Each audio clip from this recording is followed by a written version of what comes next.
Veronica Matthews. I am CEO and Chief Leadership Coach of VLM Coaching and Consulting. I'm here today to talk with you about conflict in the workplace, resolving conflict in the workplace. My 26 years of human resources experience, over that time, I have seen a great deal of conflict. And sometimes I've even had to diffuse very highly charged situations, whether it be emotionally or physically. And in that time, I've learned some key things about conflict resolution that I'd love to share with you today. One of the things that is a misnomer is people have a tendency to think that conflict is only negative. Quite the contrary. Conflict can be both healthy and unhealthy, as prefer to say, as opposed to positive and negative. For example, healthy conflict exists when you have two team members that have just a differing opinion about how to resolve an issue. For example, maybe you have a production schedule and there's high demand and there's low demand. And one team member thinks one way, another thinks another way. What we can do in that case is that is very healthy conflict. Conflict is necessary in teams oftentimes in order to build trust and increase the level of collaboration that exists. And so when in this situation, what the team members can do is when they're able to, on their own, have a healthy conversation to determine all of the options that are available, and then they come to a conclusion on their own through various dialogues, what the outcome should be and what the best course of action is and the way forward.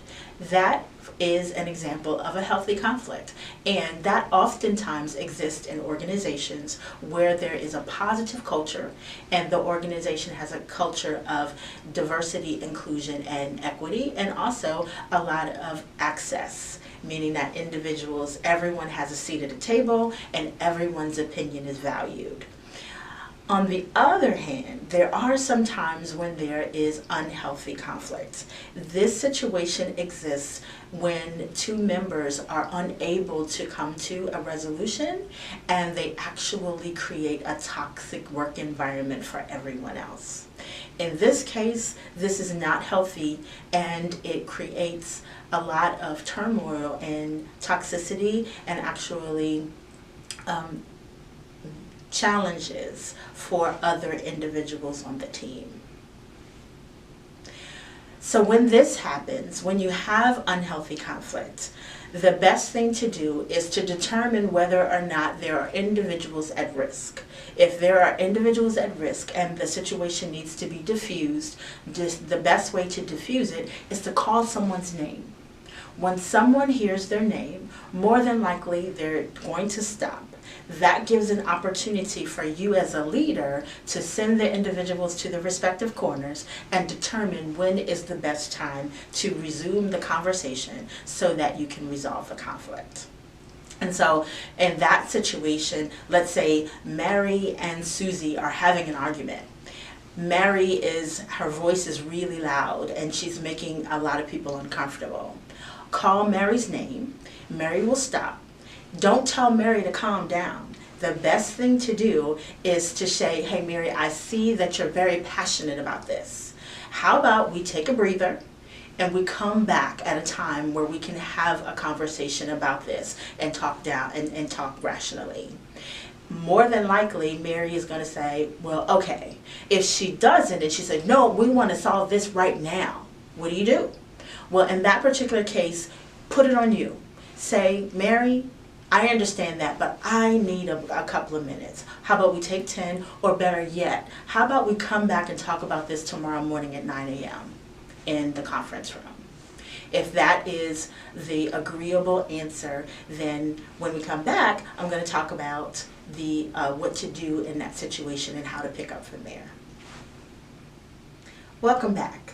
Now that you've successfully diffused the situation, if you're a leader, what I recommend is give your team members an opportunity to try to resolve the conflict on their own. That way, that shows that you have faith in them, that you have trust in them, and that you consider them capable of handling this issue on their own. And here's what I recommend that you offer to them as a 4-step process. Step number 1 is to come do some homework. So they're going to determine what they believe the conflict actually is, and also what is the outcome that they desire to have. This is really important because you want to have them to determine what they want to bring to the table. What is the desire that they want to have come out of this outcome?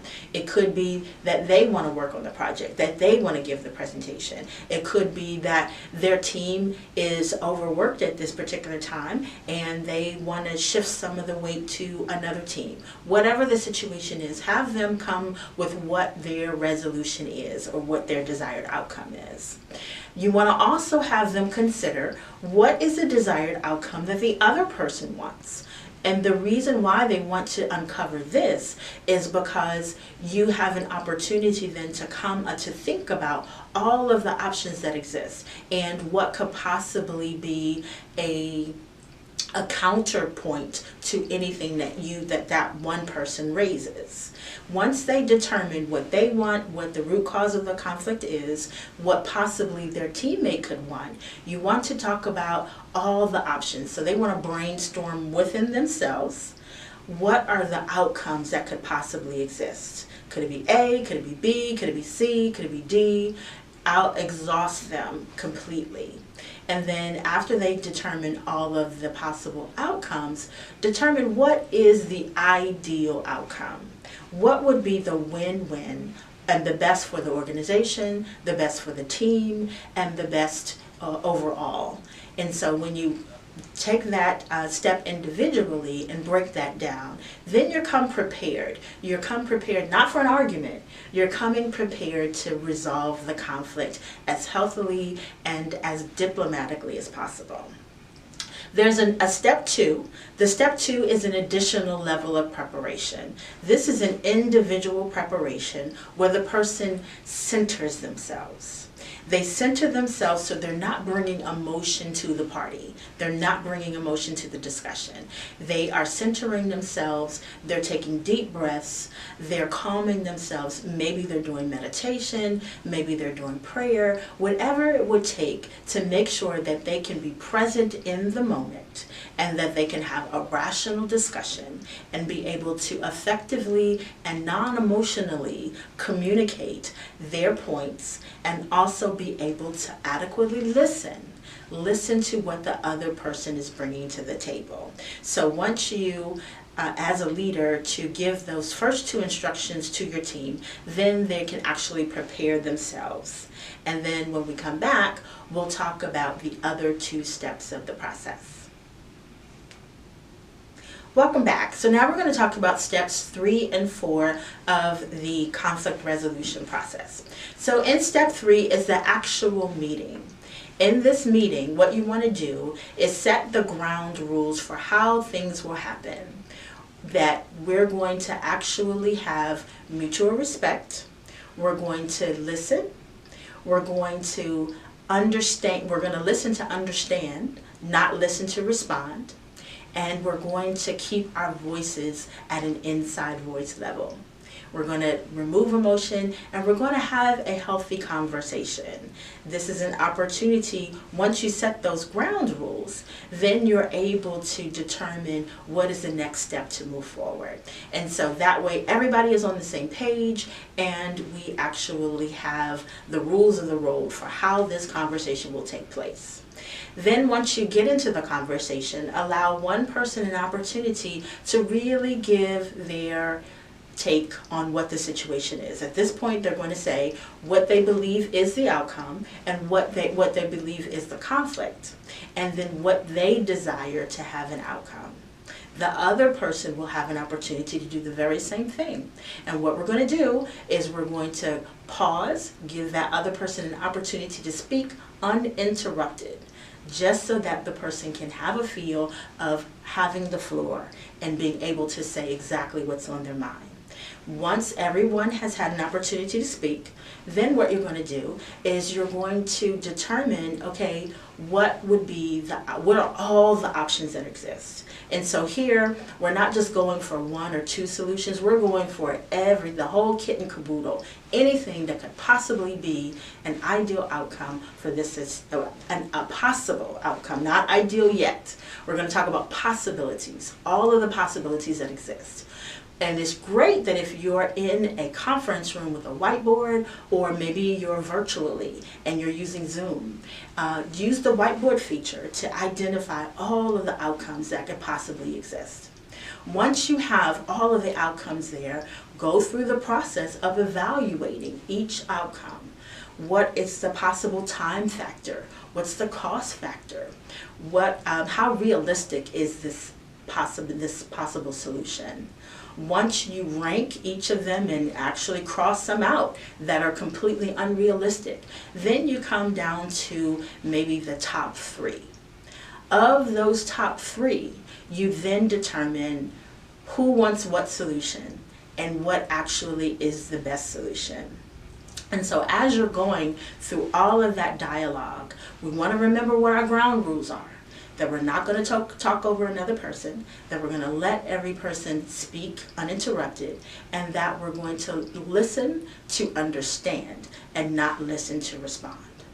And so when you have all of your options and you narrow it down, and then you come to the conclusion of what are maybe the top two, then if you need to take a break, take a break. And that way you can get your creative juices flowing and determine what is the most realistic option. Once you come back and you actually have resume the conversation, restate what the ground rules are, and then begin to talk about those last two options and consider always what's best for the organization, what's best for the team. And once you determine all of that, then you're going to be able to decide what the outcome is. And this will be an opportunity for both people to be on the same page. It is important that both people understand what option they're going to move forward with. Because if there's any disagreement, the outcome is not really going to be very successful. And so after you've actually had the meeting, step 4 is and you've decided what the outcome will be, move forward with that outcome. And step 4 is the opportunity to monitor and evaluate how effective was that decision. Was that really the right decision to make? And what do we need to do, if anything, in order to tweak that decision? And after you've monitored it and you determine that that was the right outcome, then guess what? You have successfully resolved the conflict. And both team members have had a fair say. And as a group, they've determined, and together they've determined what is the best possible outcome. And so that reduces the opportunity for hurt feelings, for emotions to get in the way, and for someone to feel like their point wasn't heard. And so when this happens, when you come to the table and you can actually have the conversation about the solution and you determine that you monitor how effective was that solution, then you're able to have the data and actually have the realistic information that this was the right decision and it's the best decision for the team or for the organization, or what's most cost effective, or whatever factors that you want to consider. And so when we come back, we'll have an opportunity to talk again about what are the various conflict resolution styles, because this is a situation, what we talked about, that process, that can be done where the leader encourages the other individuals to work it out on their own. Let's say they're unable to work it out on their own and they actually need another party to come in and intervene. If that is the case, then we're going to talk about the conflict resolution styles to determine which is the ideal resolution style that you're going to use to approach brokering a conversation or maybe even going through mediation. And so what I'd like to say, I'm referring to a leader letting individuals handle this on their own. insert yourself in there. If you are a leader, first of all, let me tell you that. You're a leader of your own life, and you're a leader in the organization in which you work. But if you are a true leader and you have other individuals that you're responsible for, then you can take that approach. But if you're not, then insert yourself into that situation and use the 4 steps as a way to broker the conversation individually with a person that you may have a conflict with. So again, we're going to come back and talk about the 5 conflict resolution types.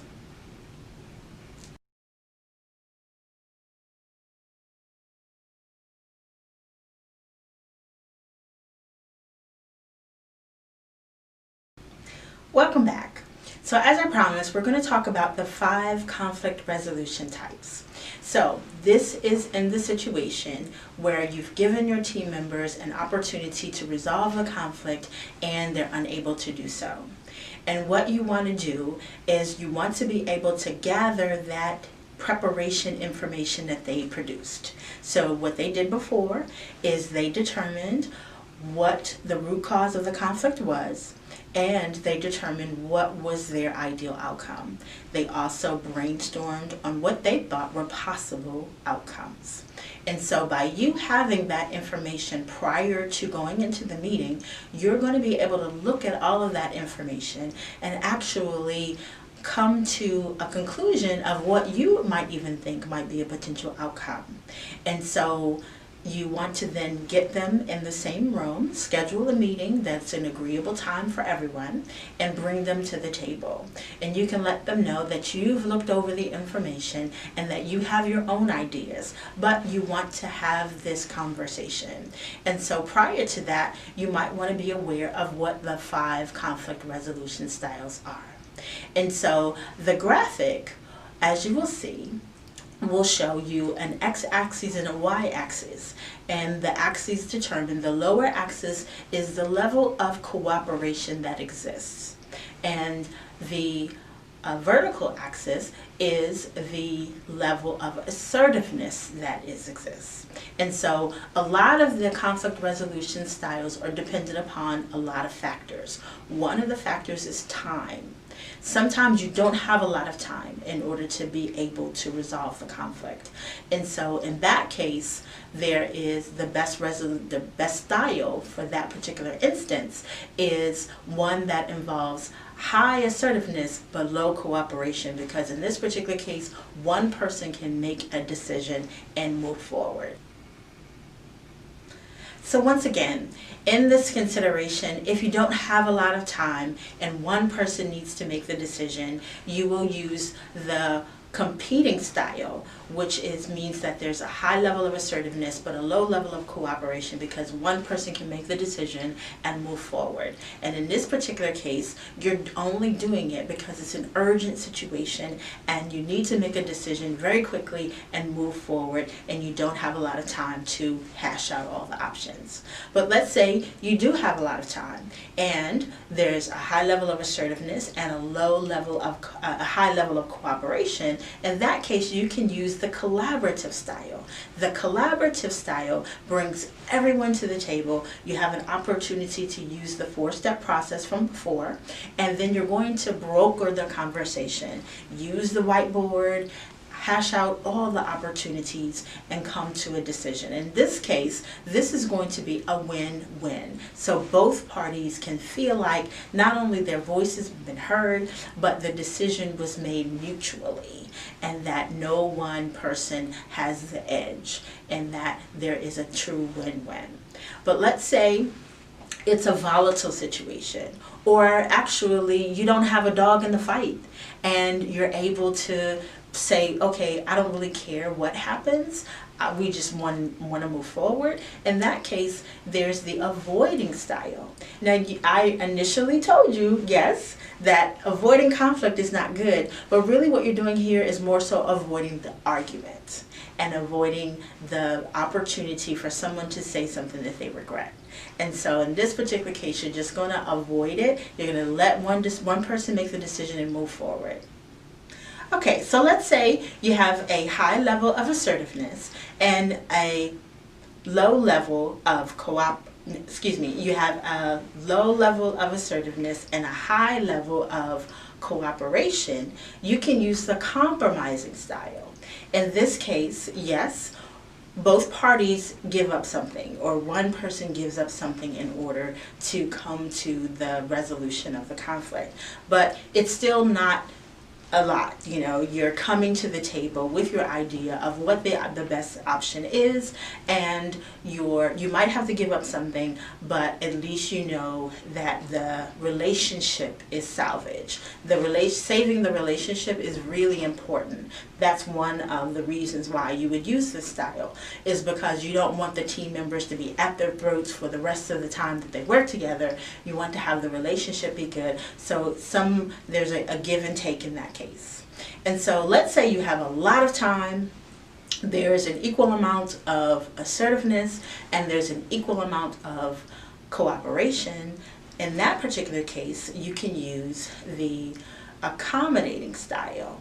And that's where you have a lot of time to really sort out the issues, and you can accommodate just about everyone's needs in that particular case. So that might be a multi-step process where you have the opportunity to decide which style, in that particular style, what the outcome is, and then work from there, and then actually be able to evaluate and monitor, and then come back to the table, because that style requires a lot of time in order to be able to work through.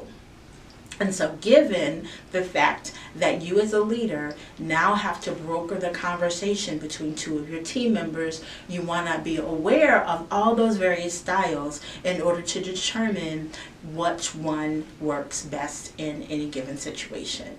And so again, there's the cooperation, and then there's assertiveness. If you need to make a decision right away and time is of the essence, you might want to just go ahead and look at all the information and make the decision. But if there's time and you want everyone to have an opportunity to state their piece, and then everyone to feel like they have contributed to the outcome, you can use the collaborative style. The compromising style is really good when you want to save the relationship. Saving the relationship is always a factor. It should always be a factor when you're working through conflict resolution. And so when you actually don't really care what the outcome is and you want to just get it resolved very quickly, you can use the avoiding style. The avoiding style is not avoiding the conflict, it's actually taking the path of least resistance.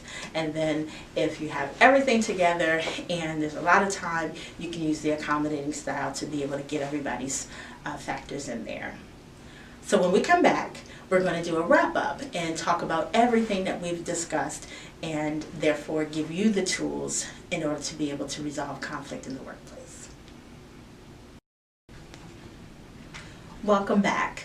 So I know that I've shared a lot with you today. We've talked about healthy and unhealthy conflict. We've talked about the preparation to go into a conflict resolution meeting. We've talked about how you can, as a leader, allow your team members to be able to take a crack at resolving it on their own first. And then we've talked about what happens if they are unable to do that, and you actually have to broker the meeting and the various conflict resolution styles. So I know that it was a lot, so now we're just going to do a quick recap just to make sure that we have everything together.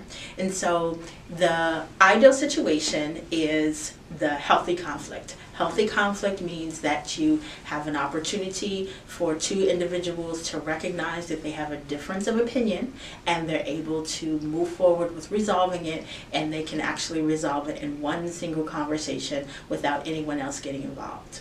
That will probably happen a lot in organizations where there is a healthy culture for that particular organization.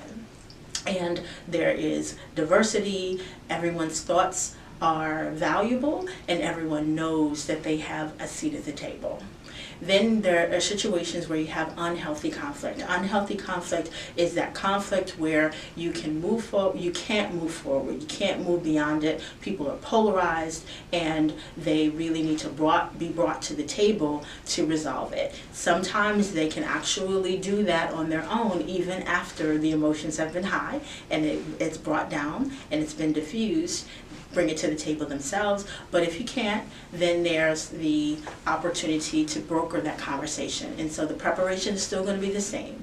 You're going to identify what the conflict is and what your ideal outcome is. You're going to prepare with what you think the other person wants. Then you're going to also determine what are all the outcomes that are possible. And so that information is very helpful to have along with the 5 conflict resolution styles of competing, of avoiding, of collaborating, of compromising, and then also of accommodating. And so the end result here is that you salvage relationships, that you make team cooperating, that you make team members know that they can work together effectively, and that having a conflict situation is not the end of the world, and that it can be resolved. And so what we want to do is do what's best for the organization and do what's best for the team. And so when you factor all of that in, then you're able to resolve conflict effectively. And so approaching it with the right perspective of having it be a positive outcome, of knowing that the outcome will be positive, then you're able to actually come to a positive conclusion. And then the more you practice this, actually, then you create opportunities for trust. And then once the team trusts itself and the team members have an effective level of trust, then that's when you get to the healthy conflict and they're able to resolve things on their own. And so I thank you very much for listening, and I hope that this recording was very valuable for you. And if you have any questions, please feel free to reach out to me. My contact information will be provided, and I look forward to using this as a support for you to resolving conflict in your workplace. Thank you. Hi, again, I'm Veronica Matthews, and I thank you so much for joining me on this video. If you found that it's helpful, it would be great if you could give me a shout out and find my company VLM Coaching and Consulting on either Google or Yelp or both, and donate to the Conflict Resolution Center of Montgomery County. Thank you, and have fun resolving conflict.